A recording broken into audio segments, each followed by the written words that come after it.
Такбир, связа, Мелош-канал Галла. На каком канале вы работаете?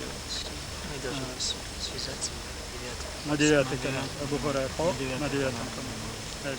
А Шушей группы, ваши группы, которые ваши подчинения переходят, на каком канале? На 10 канале. То есть группы с вами на 10 канале, вы с командующим сектором на 9 канале, командующий сектором с заместителем командующим фронтом и с командующим фронтом на 2 канале. Все это понятно, да? Значит, установить основные частоты, запасные частоты, резервные частоты, значит, эхорепитеры, ретрансляторы, значит, связь должна быть. Теперь здесь непосредственно в селе, значит, объект каферов, комендатура. Кто по этой комендатуре наносит огневое поражение? Заид наносит. Как? У нас план так, что мы окружили четверо сторонах и несколько сторон будем напасть на них целую ночь, иншаллах, ждать их после утренней намаза, что если что-то двигается, после этого, может, иншаллах, из техники будем долбить их, а после этого будем держаться, иншаллах, до вечера, иншаллах, и если вертолет будет летать, значит, с ночи внезапно наносите огневое поражение с 4 сторон, потом блокируете эту комендатуру, то есть не даете оттуда выйти колонну. Если к ним подходит на помощь колонну, уничтожаете эту колонну, держите людей в засаде. Значит, цель не должна быть обозначена. Значит, каферы с вертолета не должны вас видеть, но вы должны каждую улицу, каждый подход к этой комендатуре держать на прицеле. Вот, на прицеле. Вот такая задача. Следующий противовоздушный, противодесантные. Какие мероприятия проводятся, кто, где, на каких высотах устанавливает посты противовоздушной обороны, если противник будет применять вертолеты и десант. Мы определили 2 объекта противовоздушной обороны со своими средствами поражения, естественно. И они будут наблюдать всю территорию, низменности контролируют полностью весь наш объект. И будут поражать воздушные цели, если они появятся в нашем секторе.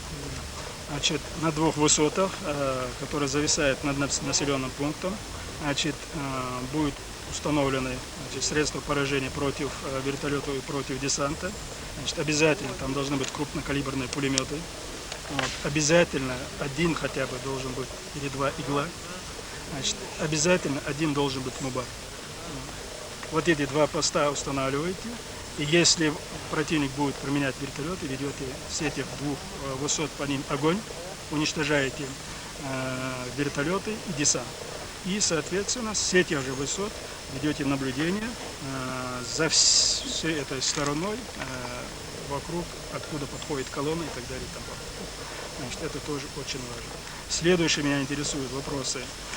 Вот, например, это село Гихи. Значит, оттуда может колонна противника прийти на помощь на это село. Кто устанавливает фугасы, делает засады, останавливает эту колонну и наносит по нему поражение. Вот. Это объект оборот со стороны Гифи,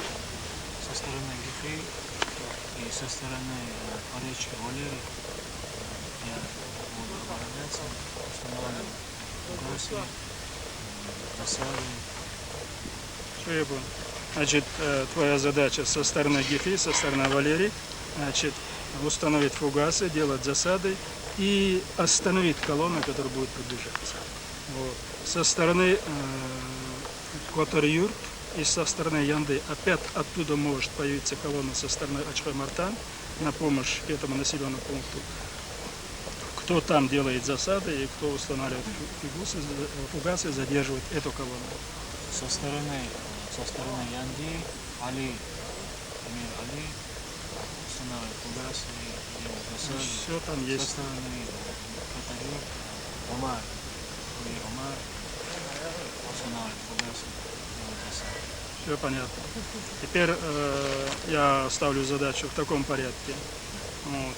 Если там есть предатель, стукач, который доносит до русских, где находятся наши муджахиды и так далее. Если принято решение шариатского суда привлечь его к ответственности, значит, он должен быть арестован, доставлен и осужден. Остальные там милиционеры, кто работает и так далее, значит, им нужно постучаться, сказать: брат, мусульманин, не надо на кафиров работать. Уходи, пожалуйста, не работай на них. Они пришли на всех убивать. Забрать у него оружие, забрать удостоверение, значит, пока трогать не надо. Трогать не надо. Если он не оказывает сопротивления. Если оказывает сопротивление, надо уничтожать. Вот. С населением надо вести себя очень культурно, аккуратно, сказать: вот государство Чеченской Республики Ичкерия. Это воины, это муджахиды этого государства. Пожалуйста, успокойтесь, найдите терпение, мы все равно этого кафира с этой земли выгоним, и в вашем селе будет спокойствие, и мусульманам будет жить очень хорошо. Самое главное, отсюда выгнать врага, вот, и мунафиков. Вот. Мы с этой целью приехали. Вы наши братья, наши отцы, наши матери, наши сестры. Мы одни, мы ваши дети. Вот такой культурный язык должен быть. Ни в коем случае, ни в какой конфликт с местным населением не связывать. Если будет авиация стрелять или вертолеты, значит, помочь местному населению, где укрытие, там окоп, блиндаж и так далее и тому подобное. Вот такая задача. Если ко мне есть вопросы, пожалуйста. Значит, время установлено, срок знаете, когда вы должны выйти, когда должны подойти, когда должны начать. Я об этом говорил, я не буду об этом говорить сейчас. Мероприятие будет проводиться по плану. План все у нас во времени расписано. Иншаллах. Аллаху Акбар. Значит, если все понятно, вопросов нету, значит, утверждаем план. Бисмиллахи рахмани рахим. Утверждает ее командующий сектором. Вот здесь расписывается.